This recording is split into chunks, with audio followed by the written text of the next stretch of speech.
They wait for you to freak out. That's the game. They pressure, provoke, corner you, not because they want an answer, but because they want a reaction. And every time you explode, explain, or try to defend yourself, guess what? You've just proved them right. You've given them exactly what they wanted, proof that they can control you without lifting a finger. But what if true power isn't in fighting back, but in not blinking? What if standing still while everything burns isn't weakness, but strategy? You've learned that silence means losing, that standing still means surrender. But the truth? In high-pressure situations, the calmest person in the room isn't the most peaceful. They're the most dangerous. In this video, you'll learn why reacting is the quickest way to lose a game you didn't even know you were playing, and how to flip the script by doing the one thing they never expect: nothing. There's a small part of your brain that still thinks you live in the jungle. It can't distinguish between a tiger and your boss, between a real threat and a passive-aggressive comment. That's why your chest tightens, your jaw locks, your heart races, and boom, you react. You snap, defend yourself, argue, explain. In fact, you're not defending anything. You're just exposing how easy it is to control you. And the worst part? You think you're standing your ground, but in reality, you're being led by a leash. Now compare that to someone who simply pauses, doesn't flinch, doesn't blink, doesn't even give you the satisfaction of a shudder. This isn't numbness, it's a power move. While everyone else is playing checkers with their emotions, this person is playing chess with yours. Because true intelligence isn't about reacting faster, it's about reacting later, or not reacting at all. Emotional containment is the new form of psychological warfare, and in this war, silence is a sniper. Let me be blunt. The more reactive you are, the more predictable you become. And the more predictable you are, the easier it is to be manipulated. People who feel powerful often fall into the trap of emotional exhibitionism, loud, reactive, trying to prove a point. Meanwhile, the truly dangerous, they feel the same fire, but let it burn from within. You don't even see the smoke. You only realize too late that the room has become colder since they entered. Here's the trap. You think responding immediately makes you seem perceptive, quick, confident. But what it really shows is that you're addicted to defending yourself, addicted to being understood, addicted to your need to be in the know. Meanwhile, the people who truly hold the power, they don't rush to speak. They observe, they study, they let the silence expand. Because in that silence, you reveal more than you realize. The need to prove yourself is proof that you're not in control. Take a tense meeting, for example. One person is called out, perhaps unfairly, and steps in with a loud, desperate defense. Someone else just leans back, folds their hands, maybe raises an eyebrow. This second person is scary. Why? Because they didn't flinch. They didn't need to. They were reading the room while the other was busy spilling ego all over the floor. It's not that they didn't feel the pressure, it's that they didn't show it. That's presence. That's dominance without volume. And here's the irony. People trust those who talk less, not more.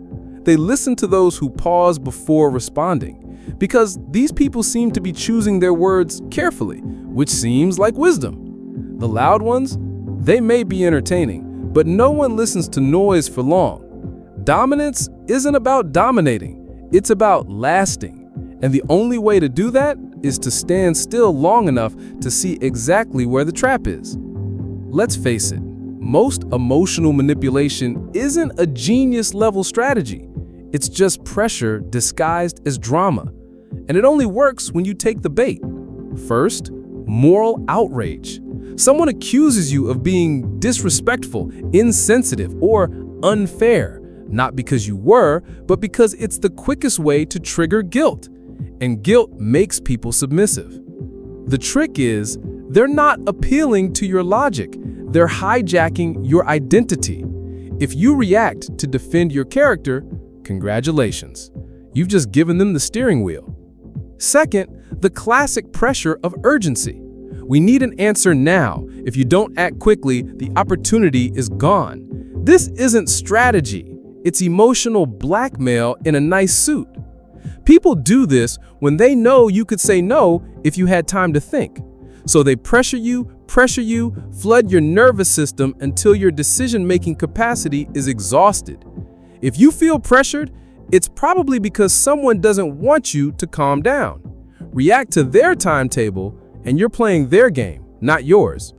And finally, what hits you the hardest, shaming tactics, subtle criticism, eye rolls, sarcasm, a quiet wow that hits harder than a slap. It's not about facts, it's about making you feel small enough to surrender. But here's the truth, shaming only works when you accept the script. If you don't back down, don't cower, don't explain, the tactic falls apart. Think about it. Have you ever seen someone try to shame someone who simply didn't care? It's like punching a shadow, powerless and silently humiliating. Here's a cheat code no one teaches you. When things get intense, don't move. Literally. Don't talk, don't move, don't blink too fast. Just pause. Seize the moment. Because in that small pause, everything is reversed. The person who controls the pause controls the pace, and the person who controls the pace controls the power. Most people disintegrate in silence because it forces them to live with discomfort. But if you can embrace that stillness, even for 3 seconds, you've already achieved more than you know. Let's say someone accuses you of something in public. Your instinct is to defend yourself, right? But try this. Look at the person. Just look. Not with fear, not anger, just curiosity. Let them feel the weight of your words echoing in the silence. That pause, it's not hesitation, it's strategic compression. It makes the room shrink. It forces attention. And most importantly, it makes them wonder what you're about to say, if anything at all. It's not about being passive, it's about buying time to choose. A calculated pause isn't silence, it's a command. You're slowing the interaction to your pace. You're signaling, I'm not on your emotional leash. It's disruptive, it's powerful, and it's addictive. Because when you realize how much control exists in that space between stimulus and response, you stop giving people easy access to your buttons. There are times when staying calm not only makes you appear strong, it saves you. Because the more emotionally explosive the situation, the more your silence becomes a threat.